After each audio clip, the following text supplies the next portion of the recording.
bantuan subsidi kuota kabar gembira akan dilanjutkan untuk bulan Maret, April, dan Mei untuk 2021. Dan BDR sekarang di fokus dari tahun 2021, program belajar dari rumah di TVRI itu kita fokuskan kepada peserta didik PAUD dan SD yang paling membutuhkan kelas 1-6, dan tiap jenjang diberi durasi 30 menit. Ini ditayangkan di hari Senin dan Jumat, ya. Kita refocusing kepada PAUD dan SD. Dan tentunya penyebaran praktik baik dan teknik-teknik dan inovasi-inovasi di masa PJJ terus kita tingkatkan. Jadi ini luar biasa program guru belajar dan guru berbagi, luar biasa populernya, dan itu sangat meningkatkan kerjasama komunitas antara guru.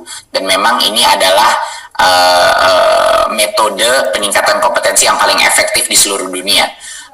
Guru belajar dari guru.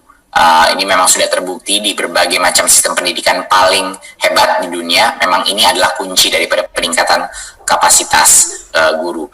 Guru terinspirasi dan mengajar dan mementor guru lain. Dan ini melaksanakan program Ki Hajar TIK Talks dengan cakupan daerah yang lebih luas, diikuti 30.000 peserta. Jadi ini terus berjalan. Semua optimalisasi PJJ yang kita lakukan masih terus berjalan di luar daripada program-program peluncuran program baru Kampus Merdeka Belajar di tahun 2021. Ini berikut.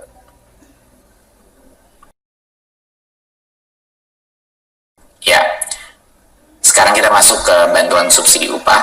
Jadi di masa 2020 kita telah mencapai target kita, yaitu 1.634.832 orang yang mendapatkan BSU di Dasmen, dan untuk Dikti kita mencapai 374.836 yang menerima bantuan BSU. Berikutnya. Nah, jadi saat ini BSU, sebelum kita masuk ke sesi berikutnya, BSU itu sedikit berbeda daripada misalnya bantuan kuota belajar, di mana BSU itu dibahas sebagai suatu paket kebijakan pemerintah pusat. Jadi itu adalah kebijakan lintas kabinet yang sekarang sedang didiskusikan dan belum diputuskan. Pada saat sudah diputuskan di tingkat kabinet, lalu akan segera kami infokan kepada Komisi 10 dan juga kepada masyarakat apakah BSU itu akan dilanjutkan atau tidak, karena ini hubungannya dengan bukan hanya BSU untuk pendidik tapi seluruh BSU bantuan di masa pandemi ini bagi semua sektor yang membutuhkan. Jadi ini adalah keputusan satu level di atas, yaitu keputusan dari kabinet, dan tentunya menunggu arahan dari Pak Presiden. Tapi ini akan segera kita kabarkan setelah ada keputusannya. Jadi pada saat ini belum ada keputusannya yang final, tapi sedang dalam tahap diskusi final. Terima kasih. Untuk bagian yang terakhir, perkembangan penyusunan Sisdiknas.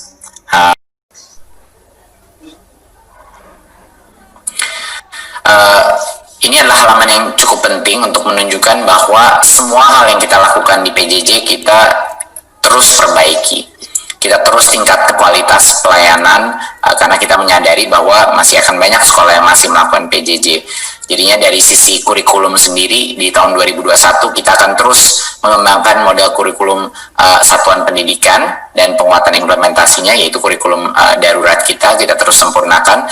Penyusunan buku teks pelajaran dengan bentuk bahan yang lebih fleksibel dan kontekstual itu masih terus berjalan, jadi kita tidak sekali saja bekerja.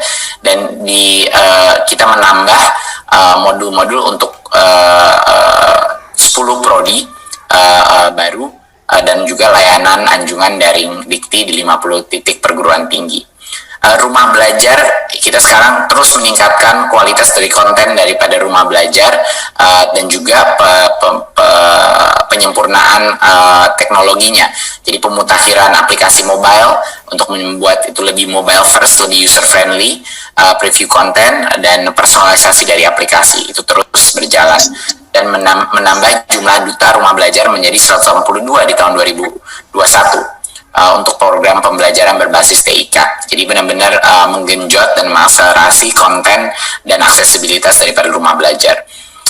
Dan tentunya seperti strategi kita digitalisasi sekolah tahun depan, penyediaan perangkat TIK terus berjalan, 12.600 paket TIK dan anggaran sebesar 1,3 T untuk Dirjen PAUD, Pendidikan Dasar dan Pendidikan Menengah untuk mendukung sekolah-sekolah kita dan juga mendukung kesiapan untuk asesmen nasional. 25.000 paket TIK melalui DIK Fisik bidang pendidikan dan meningkatkan jumlah peserta pelatihan guru terkait TIK ke 75.000. Jadi kita terus mengedukasi guru-guru kita untuk bagaimana menggunakan tips dan trik untuk menggunakan teknologi dalam konteks pendidikan.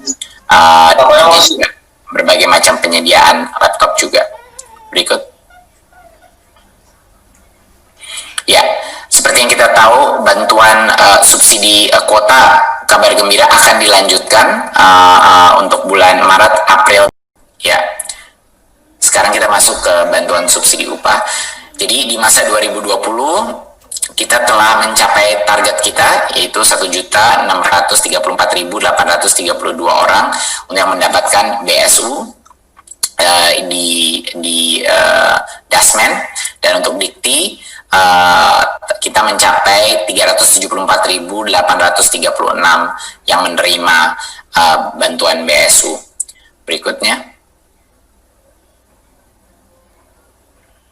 Nah, jadi saat ini BSU, sebelum kita masuk ke sesi berikutnya, BSU itu sedikit berbeda daripada misalnya bantuan kuota belajar, di mana BSU itu dibahas sebagai suatu paket kebijakan pemerintah pusat. Jadi itu adalah kebijakan lintas kabinet yang sekarang sedang didiskusikan dan belum diputuskan. Pada saat sudah diputuskan di tingkat kabinet, lalu akan segera kami infokan kepada Komisi 10 dan juga kepada masyarakat apakah BSU itu akan dilanjutkan atau tidak, karena ini hubungannya dengan bukan hanya BSU untuk pendidik tapi seluruh BSU bantuan di masa pandemi ini bagi semua sektor yang membutuhkan. Jadi ini adalah keputusan satu level di atas, yaitu keputusan dari kabinet, dan tentunya menunggu arahan dari Pak Presiden. Tapi ini akan segera kita kabarkan setelah ada keputusannya. Jadi pada saat ini belum ada keputusannya yang final, tapi sedang dalam tahap diskusi final.